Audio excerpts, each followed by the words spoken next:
Funny. What does it mean to be funny? Being funny is as old as humanity itself. The first joke ever recorded was by the ancient Egyptians in hieroglyphics. A man with a crocodile head asks a man with a cat head what happened to the 100-pound pharaoh, to which the man with the cat head responded with a racial slur. This went on to inspire the funniest people on the internet. I know this may seem shocking to some of the newer generation, what with Marvel movies being so popular, but it is possible for characters in media to be funny. These characters are often called comic relief. They are funny guys or gals who do silly activities which entice you to either giggle or chuckle at the occurrences. For the audience, they are a light-hearted relief from Serious McCuckface, the protagonist, and his rival, no-nonsense McBallnuts. As you can tell, I myself am a bit of a comic relief in your miserable life. Since these silly characters are there to contrast the more serious elements, they are commonly unimposing, weak, and in need of defending by the more epic main characters. This is probably one of the most common tropes in media, to the point where you don't bat a single eye at its inclusion. The comic relief is there as a bard for the main character, cracking jokes and singing his praises, but what if those we least suspect? Monkeys, look at this funny guy. Monkey funny. Do your monkey thing, monkey. Travis was an animal actor who appeared on television shows and commercials. Travis flew into a rage and attacked her. She would be disfigured beyond recognition. We're the ones we should be the most cautious of. If the quietest people shit the loudest, then it isn't so much of a logical leap that the loudest people shit the quietest.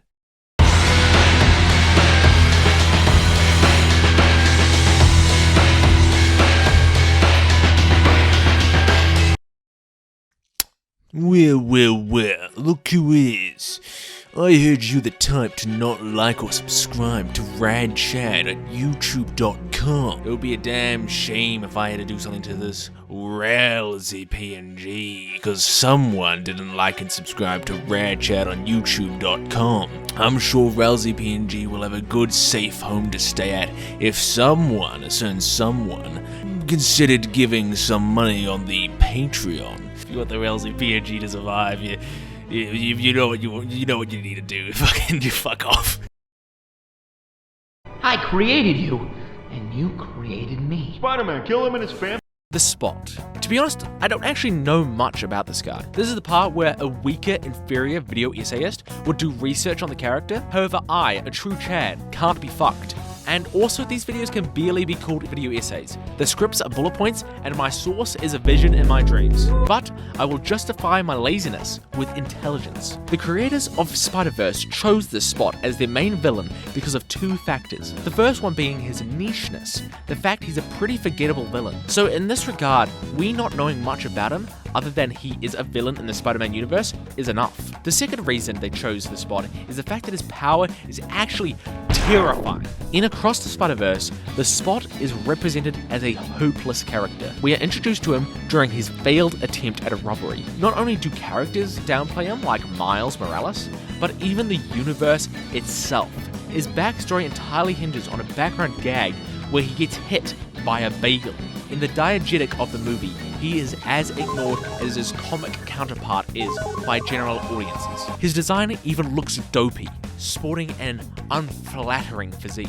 But even then, you may notice in his first fight with Miles that he holds up surprisingly well. This is seemingly the first fight he's in. He's completely improvising it, and he even hits himself with his own attacks. But despite being a dweeb nerd with no fighting capabilities and no mastery of his power, he comes toe-to-toe with Miles for a concerningly long amount of time. This downplaying continues for a while, where the characters see the Spot more as a nuisance than a threat. You see, the Spot in Spider-Verse is treated like a joke, so that both you and the characters underestimate him. The only reason the main characters haven't lost yet is because the Spot as a person is a joke.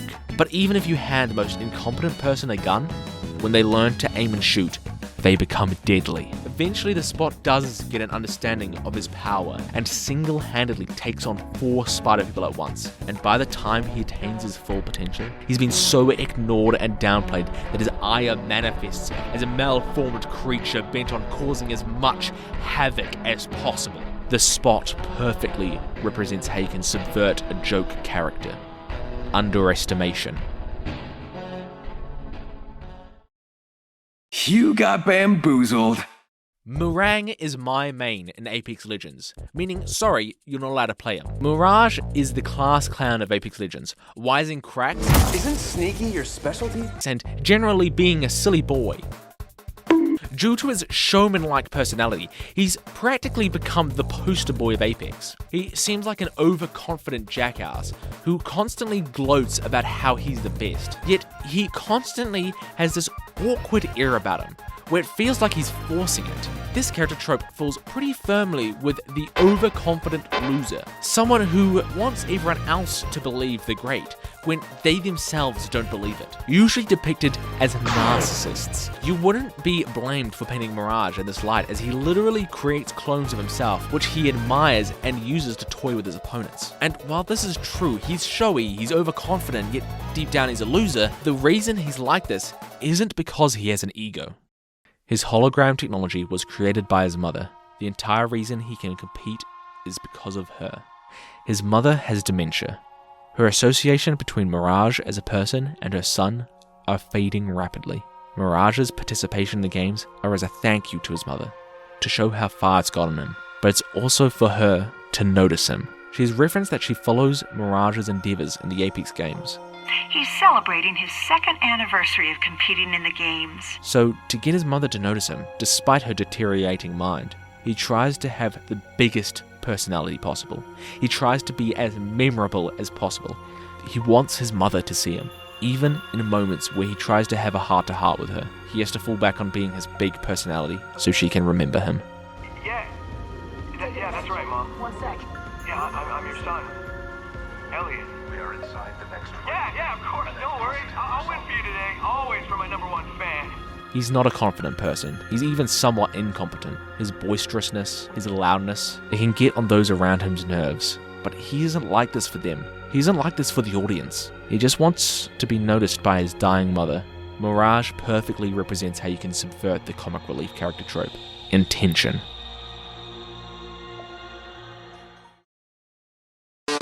Instantly, your rotted brain played a million memes, and one named Echo in your mind.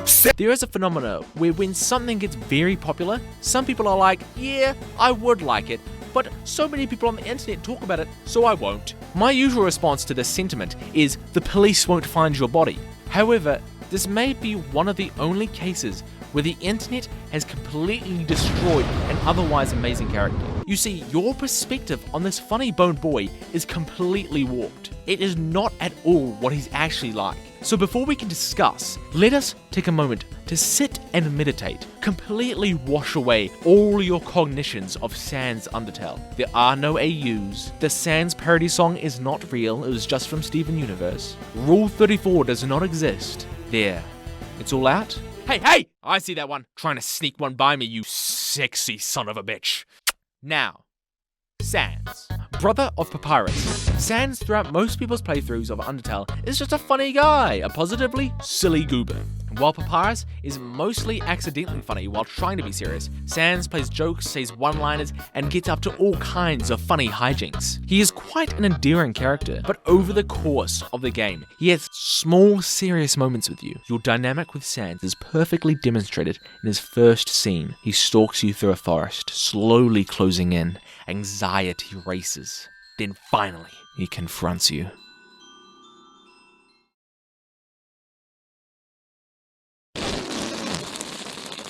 Oh, you silly guy. Oh, you silly spoon. Why is there this dichotomy of goober and knows your IP address in regards to Sans? What the internet may have taught you is that Sans is actually a deeply sad and edgy character who's punished and has to hold in the pain and cries when he's alone. No, stop it. You have been brainwashed. In Undertale, the act of saving and reloading is canon. Only a select few characters understand this. These include Flowey, Kara, and Sans. Sans fully understands you have the power to reload whenever you want, which means he knows you are the most dangerous creature to ever enter the underground. You have the power to save everyone or destroy them. And Sans doesn't want you to kill everyone because those are his buddies. So how does Sans achieve this goal to stop you on doing a murderous rampage? Manipulation. he sets out to manipulate you as a player. His strongest tools were never his bones, lasers, or bad puns. It was his ability to manipulate you as a player, telling you jokes and highlighting the silliness of other characters to endear you to the world of Undertale, and he does a damn good job of it. He plays the comic relief role amazingly. He wants you to feel bad for hurting any of the denizens of Undertale, which goes into what he does next, Judgment. There is a very famous scene in the Halls of Judgment where he does a judgment. For every level of violence you gain, for every execution point, he judges you. But this isn't the only time he judges you. The next is right after you finish a normal playthrough, where he lets you know how the Underground is doing after you left it in ruin. At first it may seem he's doing this because he's your good friend catching up with you despite your hiccups. But the real reason is he knows you can reset. He manipulates you with judgment, showing that you've left the world imperfect, enticing you to try again. And you know what? Most players do. Usually Sans wins. You save the Underground, let them all live happily, and put down the game. Sans in these playthroughs doesn't have any animosity towards you, but there's still a chance. You might try again, and out of curiosity, kill everyone. He picks up too late to your state of mind in your next playthrough, just barely getting in a threat of his intentions to stop you by any means necessary, just before you murder his brother. He tries to look for any final bit of goodness in you, for any reason to turn you away from this path, scrambling for a single excuse. If you accidentally leave one enemy alive, if you take an extra turn to kill Minotaur, that'll be enough. He still wants to spare you. He wants you to feel disappointment, and that this path meant nothing. Catch you on a technicality, so you get frustrated and don't try this again, because then his brother might be able to live happily again. But as you approach him, with hands covered in the dust of countless monsters, wielding a knife that could kill Sans in one go, Sans' final struggle begins.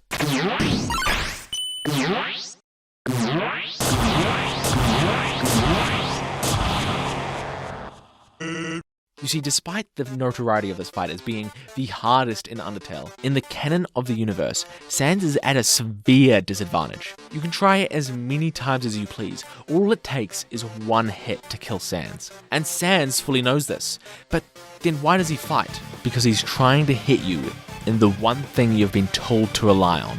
Your determination. He wants to kill you, shit talk you, whittle you down with frustration or boredom until you throw up your hands and reset or leave. What I dislike about the internet's portrayal of this fight is how it shows it as this badass or terrifying moment. This fight isn't him using overwhelming power, it's him trying to manipulate you.